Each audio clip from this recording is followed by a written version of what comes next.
Assalamualaikum warahmatullahi wabarakatuh. Bertemu lagi di channel saya Mas Anton PRW.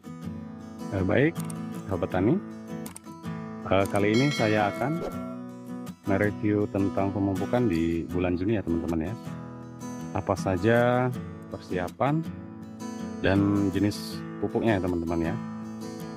Karena kemarin ada teman-teman yang sempat bertanya. Kemarin kan saya sepil video Pak Kuat ya, yang tempo hari saya berkunjung di kebun beliau, dan alhamdulillah apa yang saya dapat kali ini akan saya terapkan, pemupukan dan persiapan untuk pengolahan tanah itu sendiri ya teman-teman ya. Nah, jadi berhubung untuk 2024 ya, mengenai untuk bahan itu sekarang sudah masuk masa primordia ya teman-teman ya. Jadi untuk sahabat tani boleh melakukan yaitu pemupukan untuk tahap awal di tahun 2024 ya teman-teman, dan bahan itu nanti untuk produksi di bulan akan berproduksi di tahun 2025. Oke, apa saja kesiapannya untuk mengenai pemupukan itu sendiri? Silakan simak video kami ya teman-teman ya. Oke, dilanjut ya teman-teman ya. Jadi ini bahan-bahan yang sudah saya persiapkan di awal bulan 10 ya teman-teman ya.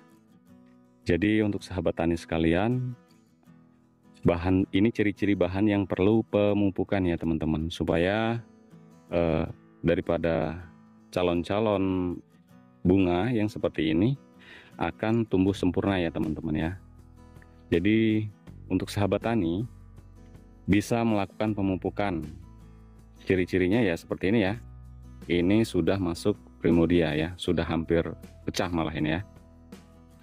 Jadi apa saja jenis pupuknya ya teman-teman ya, supaya nanti bahan-bahan untuk bunga-bunga ini dapat berproses maksimal ya teman-teman ya.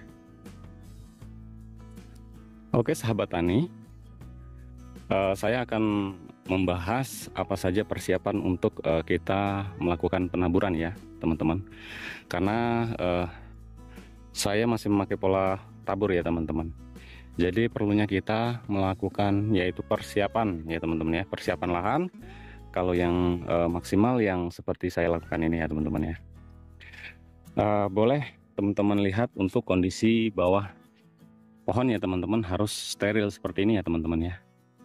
Usahakan untuk lumut-lumut itu steril ya teman-teman ya. Kalau bisa dicangkul seperti yang saya lakukan ini teman-teman ya. Supaya apa? Supaya pupuk-pupuk itu dapat terserap secara maksimal. Itu tujuannya teman-teman ya. Jadi buah-buah nanti insya Allah akan tumbuh sempurna ya teman-teman.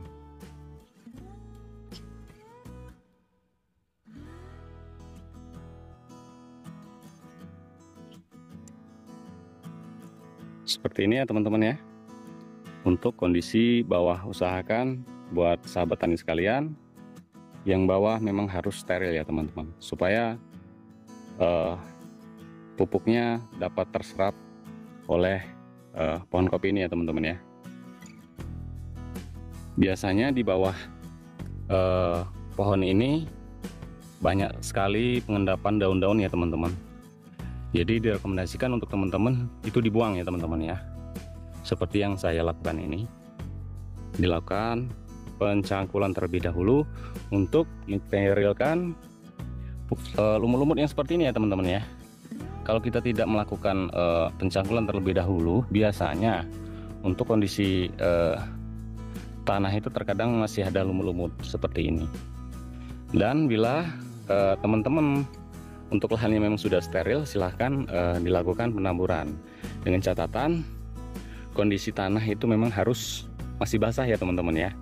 Jangan kondisi kering, karena kalau kondisi kering itu ada sedikit stuck, keterlambatan untuk penyerapan daripada akar-akarnya ya teman-teman ya. Jadi untuk kondisi buah ya teman-teman, alhamdulillah kalau kita mau sama-sama berikhtiar ya teman-teman ya, nanti akan stabil seperti buah kopi yang saya miliki ini ya teman-teman ya. Jadi di sini sudah keseluruhan saya melakukan pencangkulan terlebih dahulu ya teman-teman, untuk penyeterilan daripada tanahnya. Nanti akan saya beri contoh ya teman-teman, cara pengaplikasiannya supaya tepat ya teman-teman. Seperti itu.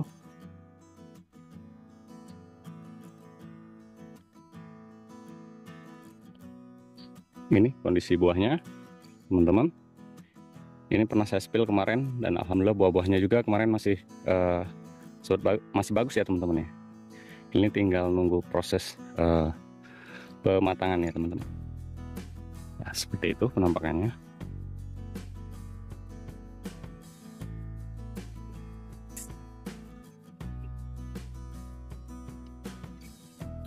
Untuk bahan-bahannya teman-teman, ini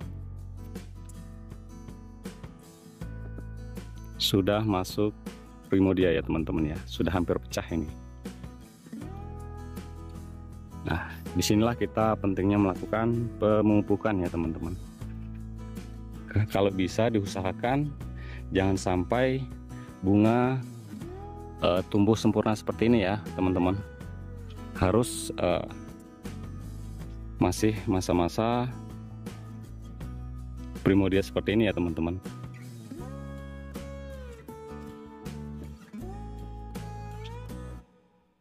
Ya, ini penampakan kondisi bawah batang sudah steril ya teman-teman. Ini bahan-bahan yang sudah saya persiapkan. Alhamdulillah masih sangat subur ya teman-teman ya. Untuk rekomendasi buat teman-teman, pemupukan itu dalam satu kali panen biasanya saya melakukan 3 kali pengaplikasian ya teman-teman ya. Untuk biomasanya itu biasanya saya melakukan pemupukan itu mengukur daripada perkiraan ya, perkiraan grain band yang seperti ini sudah memasuki 1 kilo, maka kita wajib melakukan pemupukan itu di angka 2 on per 1 musim ya teman-teman. Kalau cuaca mendukung, insya Allah ya, untuk bahan-bahan yang sudah saya persiapkan, ini 1, 2, 3 ya teman-teman, yang 4 ini ya teman-teman, 4 raja yang sudah saya persiapkan. Dan untuk lanjutan B2 nya ini teman-teman ya, 1, 2, 3, 4 ya teman-teman, sekitar 4 raja juga. Jadi simulasinya 8 ini ya teman-teman ya. Tapi nanti ada beberapa yang bahan lanjutan akan saya buang supaya bahan-bahan kita ini dapat berproduksi maksimal ya teman-teman.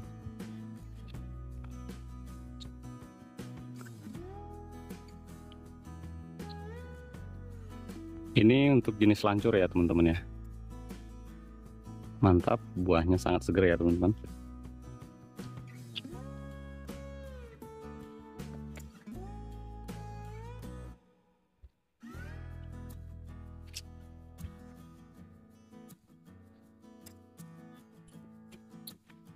Ini juga teman-teman ya, lancur. Alhamdulillah ya teman-teman. Kondisi buahnya masih sangat bagus.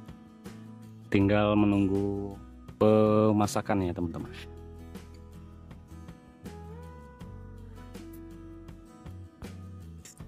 Oke teman-teman, inilah yang saya persiapkan jenis pupuk-pupuknya teman-teman ya. Mungkin untuk sahabat tani yang sudah berkecimpung lama di perkebunan kopi, tidak saya jelaskan pun petani sudah tahu ya. Ini untuk jenis Ponska teman-teman ya. Ini subsidi teman-teman. Saya biasa menggunakan subsidi untuk memperbanyak saja teman-teman. Dan ini KCL teman-teman ya. Dan ini majemuk Mutiara NPK 1616 ya teman-teman. Maka untuk CC daripada pupuk-pupuk ini yang biasa saya lakukan itu untuk masa generatif ya teman-teman, bukan masa vegetatif. Jadi untuk masa generatif itu majemuknya ini kalau bisa diperbanyak ya teman-teman ya.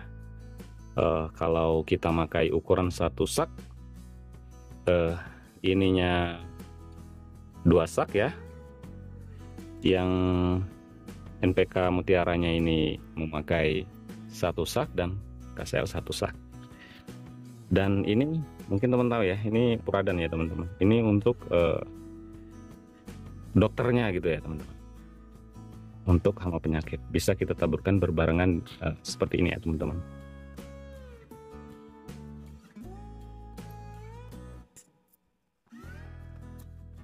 Jadi ini kita aduk ya teman-teman, KCL dan majemuknya, berikut Ponska ya teman-teman. Kita aduk seperti itu sampai merata ya teman-teman.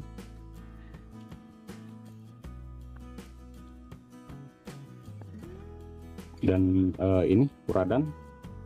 Kalau puradan ini masing-masing ya, tergantung teman-teman yang mau pakai berapa ya teman-teman. Kalau saya melakukan pakai puradan ini, yang penting merata aja teman-teman ya, seperti itu.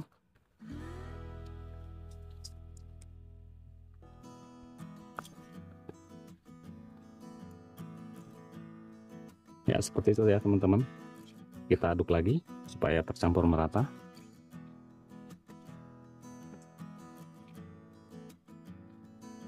Dan nanti akan saya tunjukkan cara pengaplikasiannya teman-teman ya.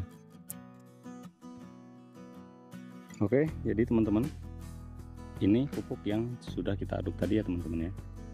Nah, cara pengaplikasiannya seperti ini ya teman-teman. Cukup ditarik ya teman-teman. Untuk cc-nya itu saya memakai 1 irus peres ini ya teman-teman. Ini dibagi 3. Kalau kita menggunakan 3 titik ya teman. Seperti ini. Kita taruh dulu ya, seperti itu ya teman-teman. Dan di titik terakhir